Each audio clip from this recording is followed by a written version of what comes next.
Thank you, Shivaji. I hope you will take the same national spirit to Tamil Nadu also. And now, Sri Sanjay Singh ji.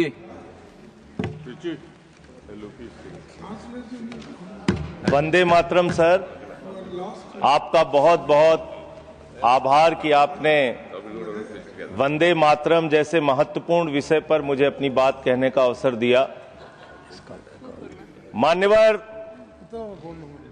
मैं सोच रहा था कि वंदे मातरम के बारे में उसके 150 वर्ष पूरे होने पर यह चर्चा सरकार के द्वारा क्यों प्रायोजित कराई जा रही है।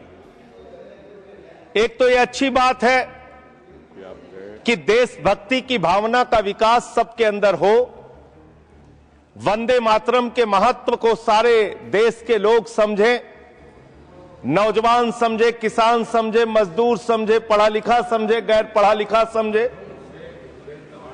यह अच्छी पहल है।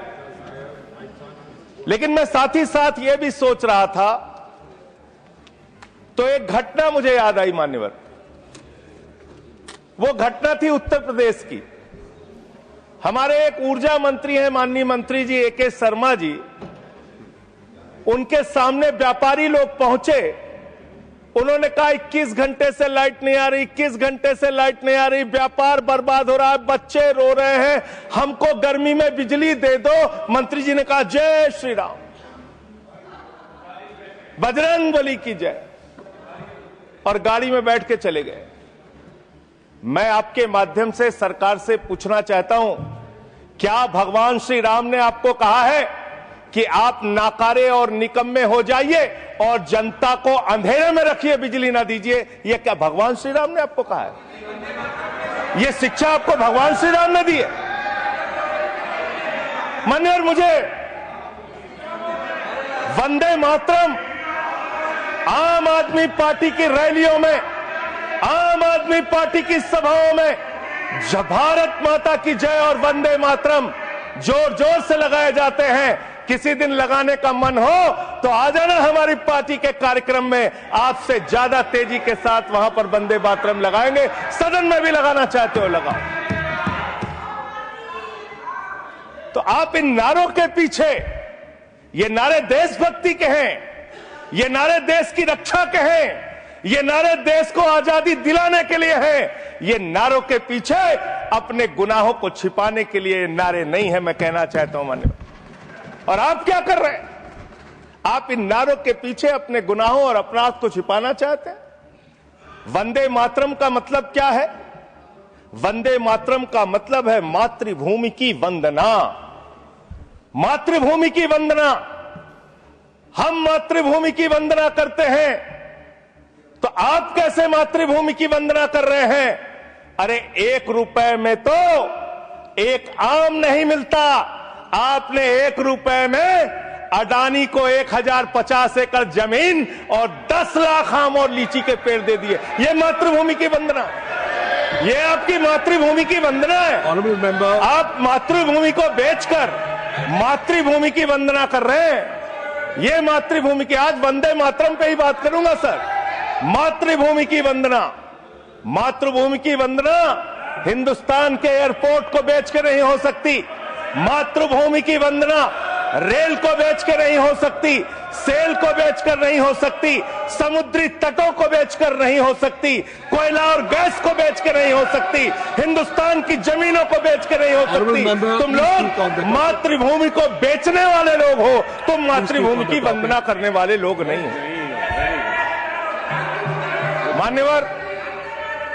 मान्यवर, वंदे मातरम पे ही सुनिए। आज वंदे मातरम के अलावा कुछ बोलूंगा ही नहीं। मातृभूमि की वंदना, इस मातृभूमि की वंदना में जब यहां पे लीडर ऑफ द अपोजिशन बोल रहे थे, मान्यवर, honourable I am not yielding sir, I am not yielding sir, sir I am not yielding sir, I am not yielding sir. जब लीडर ऑफ अपोजिशन बोल रहे थे, ऑथेंटिकेट इट प्लीज देन। जब leader, sir I am not yielding, sir I am not yielding. जब यहां पे leader of opposition बोल रहे थे, नो पॉइंट ऑफ ऑर्डर, खड़गे साहब, उनके मुंह से नो पॉइंट ऑफ ऑर्डर, दलित शब्द निकल गया, दलित शब्द निकल गया। पूरी की पूरी भारतीय जनता पार्टी हाउस में खड़े होकर विरोध करने लगी। दलितों से इतना चिढ़ है आपको? क्या दलित भारत माता के बच्चे नहीं? क्या पिछड़े भारत माता के बच्चे नहीं? क्या आदिवासी भारत माता के बच्चे नहीं? अगर दलितों, पिछड़ों, आदिवासियों की बात होगी तो आप विरोध करोगे? आप विरोध करोगे? You are not on the topic. LOH. Just yield a minute. LOH. Sir, दो बातें हैं। Please. LOH is on its legs. LOH is on its legs. Sir, दो बातें हैं। एक तो हम चाहते हैं कि डिबेट, हेल्दी डिबेट हो, तर्कों के साथ हो। अभी इन्होंने आरोप लगा दिया कि दलितों पर बीजेपी वाले एकदम हल्ला करने लगे। ऑन रिकॉर्ड है, मैंने कहा है दलित के विषय में कि ये हमारे पूज्य हैं, हमारे भाई हैं। ये ऑन रिकॉर्ड है। इस तरीके के स्वीपिंग स्टेटमेंट्स न दें और इस हाउस के माध्यम से देश को गुमराह न करें। नंबर 1। नंबर 2, आपने कहा ये बेच दिया। आई से please authenticate on the floor of the house what ever you have charge. देखिए, आज सर बहुत अच्छी बात गृह मंत्री जी भी कह के गए और लीडर ऑफ द हाउस भी कह रहे हैं कि जो कुछ भी मैं बोलूं उसको ऑथेंटिकेट करूं। और मैं आपसे अनुरोध कर रहा हूं सर कि अगर मैं ऑथेंटिकेट ना करूं तो मेरे खिलाफ कार्रवाई की जाए। एक एक चीज मैं ऑथेंटिकेट करूंगा। अगर मैं कोई बात कह रहा हूं तो उसको ऑथेंटिकेट करूंगा। दूसरी बात, शहीद खुदीराम बोस की बात हुई सर, कल उस सदन में चर्चा हुई। हिंदुस्तान के सबसे युवा क्रांतिकारी जिन्होंने फांसी के फंदे को चूमा, वंदे मातरम का नारा लगाया। शहीद खुदीराम बोस, शहीद रोशन सिंह, शहीद राजेंद्र लहड़ी, शहीद अशफाक उल्ला, शहीद राम प्रसाद बिस्मिल, शहीद प्रफुल्ल चाकी, हिंदुस्तान के तमाम क्रांतिकारियों ने जब फांसी के फंदे को चूमा, शहीद आजम भगत सिंह, शहीद सुखदेव, शहीद राजगुरु, सबने वंदे मातरम का नारा लगाया। सबने वंदे मातरम का नारा लगाया। और शहीद खुदीराम बोस को अब आप याद कर रहे होंगे, मैं पिछले 31 साल से 3 दिसंबर को शहीद खुदीराम बोस की जयंती का आयोजन करता हूं। मेरी संस्था का नाम शहीद चंद्रशेखर आजाद के नाम पे है। शहीद खुदीराम बोस हिंदुस्तान के वो क्रांतिकारी थे, जब उनको फांसी के फंदे पे चढ़ाया गया और उनका जब अंतिम संस्कार हुआ तो जो राख उनके अंतिम संस्कार से निकली मान्यवर, उसको बंगाल की माए तावीज बना के अपने बच्चों को पहनाती थी कि ऐसे ही बनना हिंदुस्तान के लिए क्रांतिकारी। यह इतिहास, यह हिंदुस्तान का इतिहास। लेकिन मैं आपके माध्यम से इस सरकार से पूछना चाहता हूं, आपके पुरखे इस वक्त क्या कर रहे थे जब शहीद आजम भगत सिंह वंदे मातरम लगा रहे थे, शहीद सुखदेव वंदे मातरम लगा रहे थे, शहीद राजगुरु वंदे मातरम का नारा लगा रहे थे, शहीद खुदीराम बोस वंदे मातरम का नारा लगा रहे थे? उस वक्त आप क्या कर रहे थे? क्या कर रहे थे आप? वंदे मातरम का नारा लगाकर लोग जेल गए, लाठियां पड़ी उनको। मैं आपके माध्यम से इस सरकार से पूछना चाहता हूं, आरएसएस के 4 लोगों का नाम बताओ जो वंदे मातरम नारा लगा के जेल गए। उनका नाम बताओ आप। 4 लोगों का नाम बताओ आप। अपने 4 पुरखों का नाम आप बताओ। आप नहीं बता सकते क्योंकि आजादी के आंदोलन में आपका कोई इतिहास नहीं। आजादी के आंदोलन में आपका कोई इतिहास नहीं, यही आपकी कुंठा है। तो इसलिए कभी आप कहते हो सरदार वल्लभ भाई पटेल आपके हैं। अरे भैया, सरदार वल्लभ भाई पटेल ने आरएसएस के ऊपर बैन लगाया था, यह रिकॉर्डेड हिस्ट्री है। और जब 18 महीने जेल में रखा गया आरएसएस के लोगों को राष्ट्रपिता महात्मा गांधी की हत्या के अपराध में, जब उनको छोड़ा गया, बैन हटाया गया, तो उसमें शर्त लगाई कि आप राष्ट्रीय ध्वज को मानेंगे, यानी कि आप तिरंगे झंडे को भी नहीं मानते थे। आपने 52 साल तक हिंदुस्तान का तिरंगा झंडा आरएसएस के मुख्यालय पे नहीं फहराया सर, नहीं फहराया। और 3 लोगों ने आरएसएस के मुख्यालय पर जब ये झंडा फहराया, उन तीनों के नाम मैं पढ़ रहा हूं, विजय, उन्मत, दिलीप, इन तीनों लोगों के खिलाफ आरएसएस ने एफआईआर दर्ज कराई। किस अपराध में? कि हमारे दफ्तर में तिरंगा क्यों फहरा दिया। और कितने साल तक मुकदमा लड़े? 13 साल तक मुकदमा लड़े। यह है आपकी असलियत। आप तिरंगे का विरोध करते हैं, भारत के राष्ट्रीय ध्वज का विरोध करते हैं। जो लोग तिरंगे और राष्ट्रीय ध्वज का विरोध कर सकते हैं वो भारत माता के सच्चे सपूत नहीं है, वो नहीं है हमारे निगाह में। और मैं आपको बताता हूं सर, ये है 28 दिसंबर 1949 का ऑर्गेनाइजर पत्र, इसको भी रखूंगा क्योंकि आज गृह मंत्री जी और लीडर ऑफ द हाउस दोनों कह के गए रिकॉर्ड पे सारी चीजें आनी चाहिए, इसको रिकॉर्ड पे रखना चाहिए। इतिहास देश को पता चलना चाहिए किन लोगों ने देश के साथ गद्दारी की, किन लोगों ने तिरंगे का विरोध किया, किन लोगों ने राष्ट्रगान का विरोध किया। आपको ये पढ़ के सुनाना चाहता हूं, ये ऑर्गेनाइजर है, क्या लिख रहा है। What is the moral sanction behind government's choice of Jan Gana Man, except that it can be made an item of entertainment. आप राष्ट्रगान का विरोध कर रहे हैं, आप भारत के राष्ट्रगान का विरोध कर रहे हैं, आपके मुख्य पत्र में भारत के राष्ट्रगान का विरोध लिखा गया है। इसके लिए भारत के प्रधानमंत्री को और पूरी की पूरी भारतीय जनता पार्टी को, जो अपने आप को आरएसएस को अपना आदर्श मानती है, पूरे देश से माफी मांगनी चाहिए। ये रिकॉर्ड पे लाऊंगा सर, इसको रख लीजिएगा, ये रिकॉर्ड पे रखा जाए। मान्यवर, फिर से बोल दे रहा हूं, 28 दिसंबर 1949 ऑर्गेनाइजर अखबार जो आरएसएस का मुख्य पत्र है, और इस आरएसएस के मुख्य पत्र में फिर से लिख दे रहा हूं, फिर से पढ़ दे रहा हूं क्या लिखा हुआ है। What is the moral sanction behind government's choice of Jan Gana Man? Unnecessary it will get provoked. It can Continue, be please. made an Please item continue. of entertainment. Please continue. ये लिखा Sanjay ji unnecessarily provoke. Continue. Continue. अच्छा। Sir, मैं आपसे ये कहना चाहता हूं कि आपने तिरंगे का विरोध किया, राष्ट्रगान का विरोध किया, वंदे मातरम आपने लगाया नहीं कभी, कोई आपका व्यक्ति देश की आजादी के आंदोलन में जेल नहीं गया, कभी आपने कोई देश के लिए, हमारे यहां अवधि में कहावत है, नाखून कटाए कि शहीद ना बना भैया। तू तो नाखूनों नहीं कटाया भैया, बिना नाखून कटाए शहीद बना चाहता है, बिना नाखून कटाए शहीद।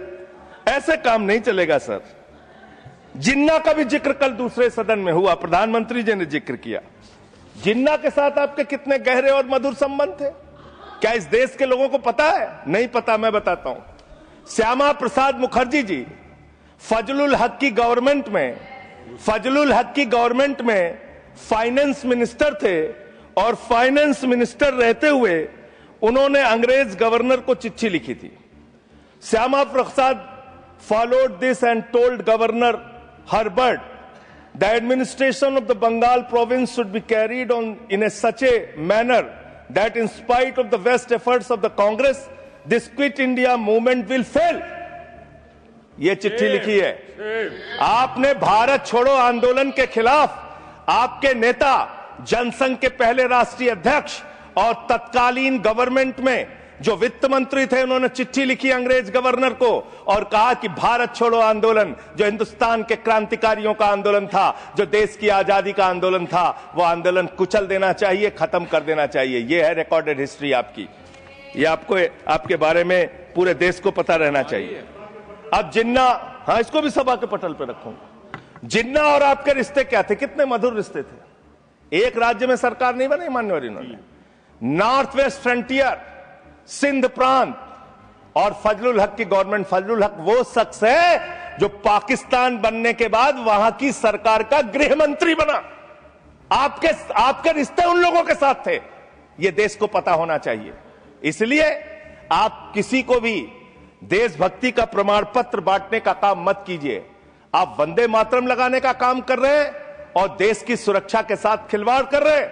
आप भारत की सेना को 4 साल के अग्निवीर पे लेके आ गए, जो हिंदुस्तान की सीमा की सुरक्षा करने वाले हैं, जो वंदे मातरम का नारा लगाते हैं हमारे जवान, हमारे सैनिक, जो -50 डिग्री टेम्परेचर में सियाचिन में और +50 डिग्री टेम्परेचर में जैसलमेर में भारत की सीमाओं की रक्षा करते हैं, इस मातृभूमि की रक्षा करते हैं। उनके पीठ में छुरा मारने का काम आपने किया, उनकी नौकरी 4 साल की कर दी अग्निवीर की।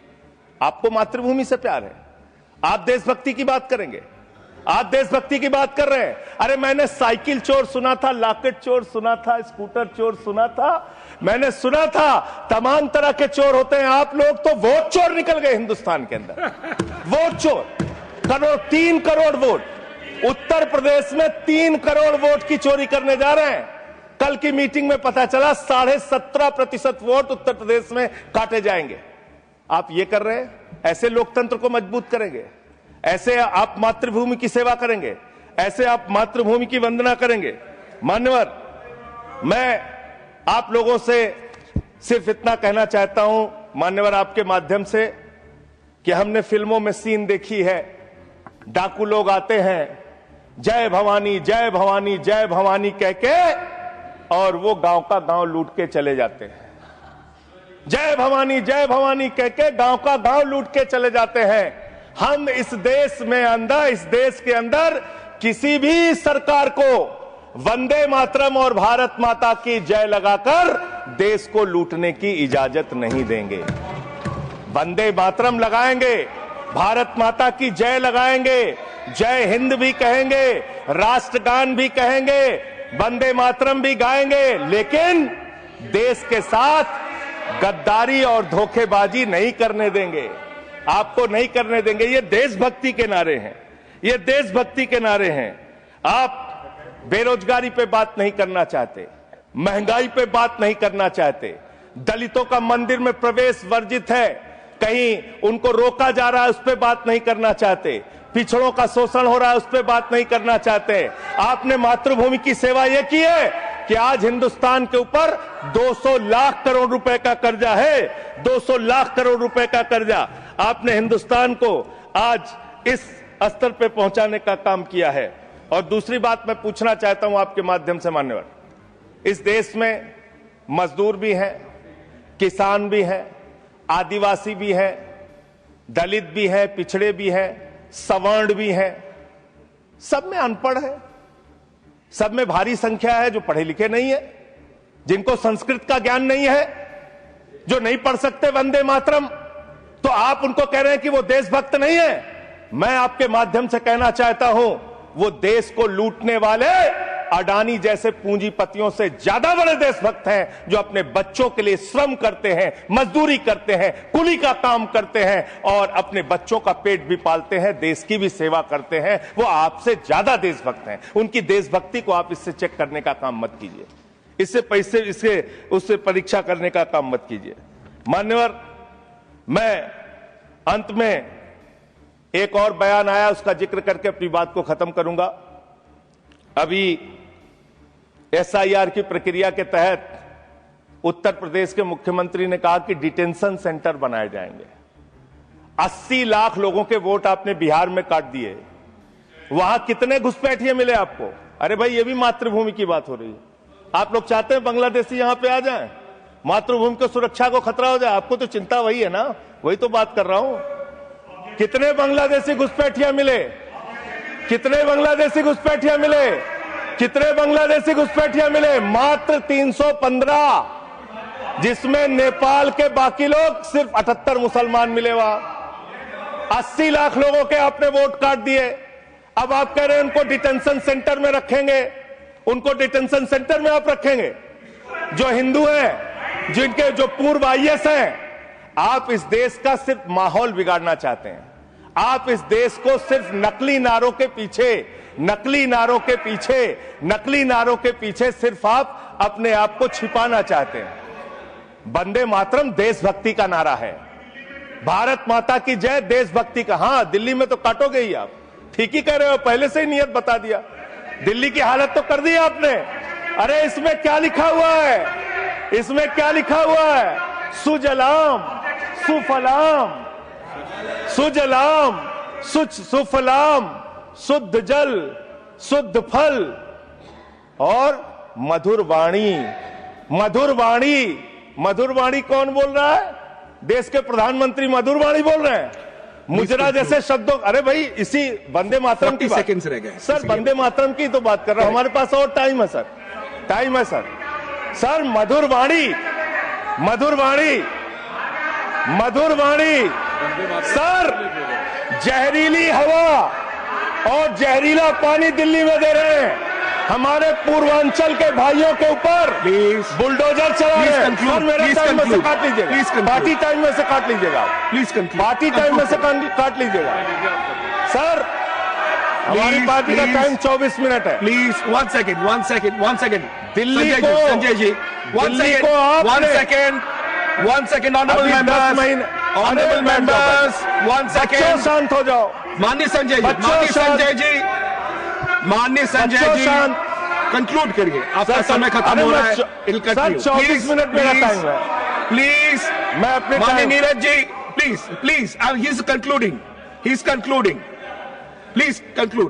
10 seconds, sir. Please conclude. आपका समय समाप्त हो गया है। सर, मेरी पार्टी का समय 24 मिनट है। ठीक है। मेरी पार्टी का समय 24 मिनट है। और कोई स्पीकर नहीं है आपके? स्पीकर एक और है, उनमें से आप काट लीजिएगा समय। मैं कह रहा हूं Conclude ना, करिए, conclude. हाँ, ये हमारा अधिकार है, पार्टी का अधिकार है। तो मान्यवर, 10 महीने में आपने दिल्ली की वो हालत कर दी, जहरीली हवा यहां पर आने लगी। दिल्ली को आपने दुनिया का सबसे प्रदूषित शहर बना दिया। बच्चों शांत हो जाओ, बच्चों शांत, बच्चों हल्ला मत करो, शांत हो जाओ। Conclude. I've given you enough. अरे एक Conclude मुख्यमंत्री करिए। इन्होंने बनाया है। Conclude करिए। सर, एक मुख्यमंत्री बनाया इन्होंने। Please, खत्म कर रहा हूं। please. एक मुख्यमंत्री बनाया है जिसको ये नहीं मालूम कि AQI होता क्या है। Conclude करिए। वो टेम्परेचर बता रही है। ये हालत है। Thank you. तो इसलिए मैं अंत में इन्हीं लाइनों के साथ कि पहले ये तय करो कि वफादार कौन है। ये वक्त तय करेगा कि गद्दार कौन है। ये वक्त तय करेगा कि गद्दार कौन है। पहले Thank ये you. तय करो कि वफादार कौन है। ये वक्त तय करेगा कि गद्दार कौन है। वंदे Thank you. Vande Thank you. Vande Thank you. वंदे वंदे वंदे वंदे वंदे। कोई बीजेपी वाला वंदे मातरम नहीं लगाया सर। Thank you.